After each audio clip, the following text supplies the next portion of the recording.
शरीर, संसार और भोगों का चिंतन छूट जाए और भगवान का चिंतन तन्मयता पूर्वक हो तो कोई भी सिद्धि, कोई भी स्थिति, कोई भी भाव ऐसा नहीं जो हमारे लिए दुर्लभ हो। खास बात समझ लो।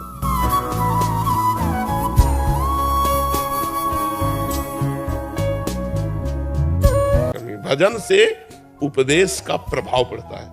जैसे हम आपसे कहा कि आज के बाद जो है आप ऐसा ना करना, तो वो चढ़ जाएगा आपके दिमाग में। जब अगर हम भजन कर रहे हैं और सच्चाई से चल रहे हैं तो तुम्हारे दिमाग में छा जाएगा कि यार प्रेमानंद बाबा ने कहा ये नहीं करना है, नहीं करना है, ये नहीं करना है, वो छा जाएगा। और अगर हम ही गलत हैं उससे कोई लाभ नहीं प्राप्त हो पाएगा।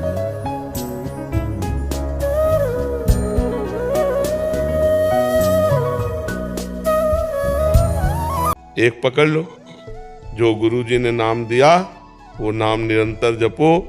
प्रत्येक कवल में भोजन पाने से जैसे क्षुधा निवृत्ति, तुष्टि और पुष्टि होती है, लेकिन जब पेट भर जाता है तब समझ में आता है। ऐसे ही भजन, प्रत्येक एक एक नाम में सामर्थ्य है।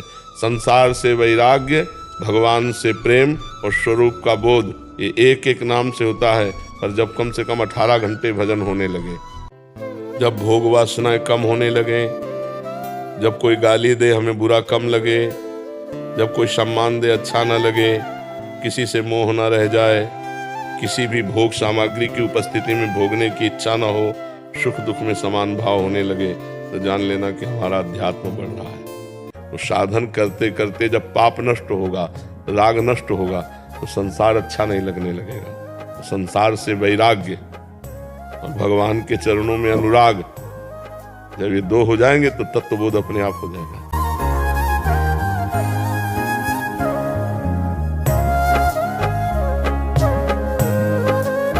कैसे कैसे हमारे आचरण हुए जिनका हमें फल प्राप्त होता है। माता पिता का सानिध्य बड़े भाग्य से मिलता है, और वो भी सही माता पिता।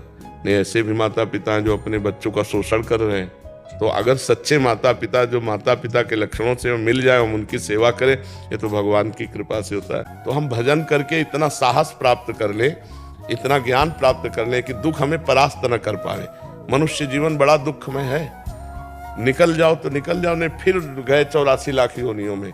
यही थोड़ी कि अब अगली बार फिर मनुष्य बनोगे, पता नहीं क्या बनना पड़े। नाम जप, भगवान का आश्रय और धर्म से चलो। बख्शेंगे नहीं भगवान, इतनी बात समझ लो। अवश्य में वो भोक्तव्यम कृतम कर्म शुभाशुभम। यदि तुम पाप कर्म करोगे तो चाहे जितना दान पुण्य कर लो, वो एक डिपार्टमेंट हो गया। पाप कर्म तुम्हें दुख देगा, तुम्हें भोगना पड़ेगा। तो हम भजन करके इतना साहस प्राप्त कर ले, इतना ज्ञान प्राप्त कर ले कि दुख हमें परास्त न कर पावे। जब शरीर में पीड़ा होती है तो शरीर का चिंतन होता है, भगवान का चिंतन नहीं होता। कोई घटना घट जाए तो उसी का चिंतन होता है, भगवान का चिंतन नहीं होता। यावत् स्वस्थमिदं कलेवरम यावच्च दूरे जरा।